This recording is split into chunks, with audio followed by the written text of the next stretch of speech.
Kobi. How are you? I'm good, Rachel. How are you doing? I'm doing great. So first of all, I love this movie, and I Oh, have good. to record. I have to record this in a public place, so I can't spoil anything, even though I really want to talk about like the end of this movie in particular. Uh, I super appreciate that. The respect for it all in various ways. I appreciate. Yeah. but with this movie, when you get to mix, the fantastical elements with the very real situation that people are facing every day, what for you as a creative was the most fun about getting to add all of those elements together to make a movie like this? Yeah, well, I think a couple of things are fun. It's a good question. A couple of things are fun about it. One, just from a satirical perspective, it's part of why it lives out of reality is because Black people have to do fantastical things to survive in America. And strict reality didn't feel like it could entirely accommodate that, So there is a just sort of reflecting my experience and the absurdity of America in that, which also is funny too, right? The making things bigger and more hyperbolic and out of reality and absurd. There's a joy, a comedic joy to that.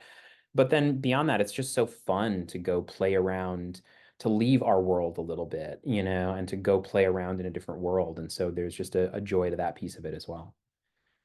And two, I just think, the casting in this movie is so incredible for a number of reasons because it's like Oh, these thank you. actors are all actors we know and love from different projects, but it's also like when you get into the themes within this movie, it's like, yeah, for a lot of white people, David Allen Greer is like, oh, he's a very nice man. Like it's kind of one of those things, and that's playing a major part into this. Was that always your intention when you were casting to like look for actors that people kind of already have that gravitational pull towards? Yeah, I mean, I think they're all very, all the Black actors especially are all very sort of like they all have a reputation for being very nice people and very sort of like warmly regarded people. And, it is, and I think it is sort of satisfying on a meta level to watch these, sort of nice Black actors inhabit these roles where that same niceness actually has a real cost, when that kindness is racialized. And I think that hopefully helps land the plane on the some of the things I'm talking about. Yeah. And then I mean you also have Nicole Byer just like flying, which I think is genuinely great because I love her that she's just floating and then when she can't float, she is like, no, I still have to be elevated. Will do It's anything else. it's like we've all had that boss. We've all had that boss that's just like, even if there's no head of the table to sit at because it's round, I'm still gonna try to find a way to make it seem like there's a head of a table, like emotionally. Well, then it's so good in comparison to Rupert Friend, who is like, trying to be everybody's bestie, but is Yeah, also very clearly like a manipulative human. yeah. Where when you are, pinpointing the people in power in this movie, there's like so much fun within those characters. How was it to kind of get to write those two kind of like, bosses in a sense?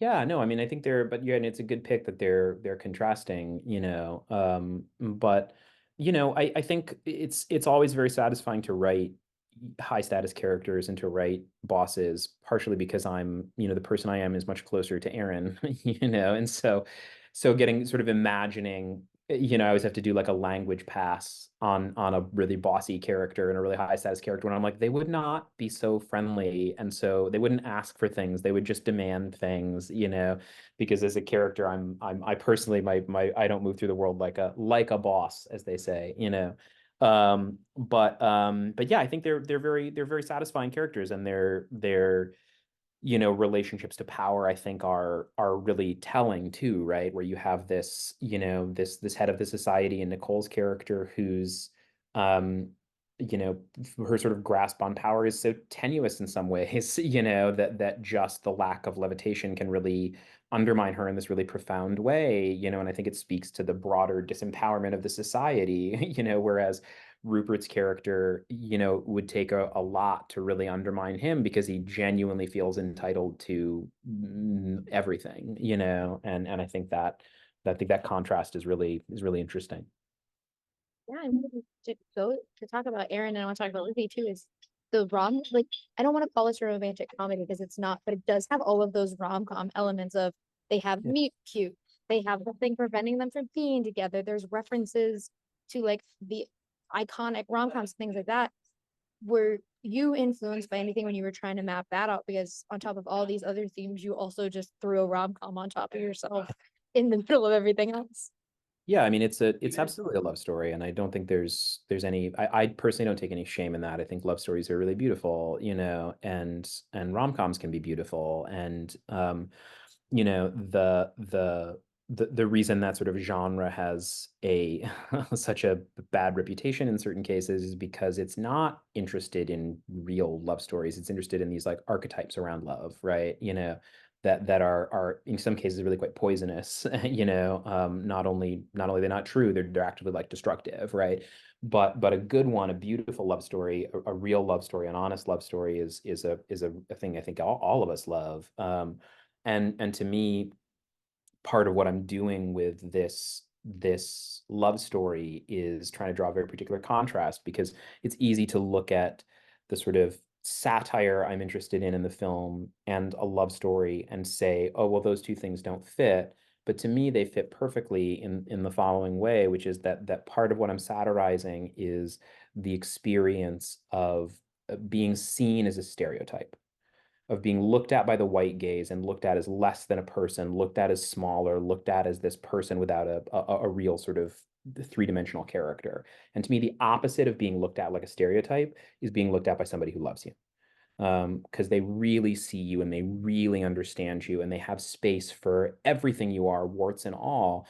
And so, as much as a sort of genre, as an eclectic genre mix, it might feel like the way Hollywood does things thematically, that juxtaposition of being looked at as a stereotype and being looked at by someone who really sees you is terrifically deliberate and to me right on the very straightforward theme of the film, and really important to contrast. So we're not just, sort of shouting about how tough it is to be seen as a stereotype. You're also offering a way forward and some hope that you can be seen in a better light by someone. Yeah, and when I talked to John Lee earlier, I was saying how like it's very hard to describe Lizzie because I don't want to call it like she's not meek, but she is someone who like, she doesn't defend her work and like she'll sort of fight back and then stops because she's like, no, I'm gonna let them do whatever. And on the flip of that, you also have Aaron, who is like just this, he wants to be an artist and no one's letting him kind of have Yeah. that outlet. When you have these soft characters who are also so important and have to go on this journey of like standing up for themselves and self-reflection and all that kind of stuff, how do you still, because from the get-go I instantly wanted them to win, like both of them were two characters that I was like, I want them to kind of succeed. How do you make sure that those beats are all in there so that when we do get to the end we are completely rooting for them, especially like what happens to Aaron? Well, it's, I appreciate that. I'm glad that was your reaction to it. And you know, you're you just try to tell the story, and for me, the specificity of what brings them together and some of their shared difficulties in speaking up, it's very much, the relationships, that have been most important to me, romantic relations, but also friendships. Like there is that real sense of solidarity, and that we can really talk about the ways in which we're weak and the ways in which we're not quite there yet and the ways in which we're growing.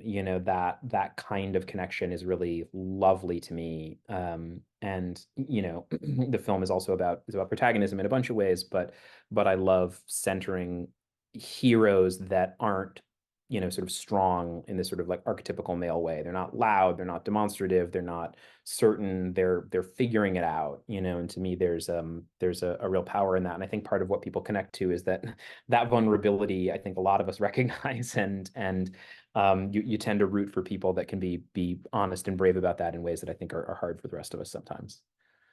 I can't wait for people to get to see this just because I want to talk to people about it.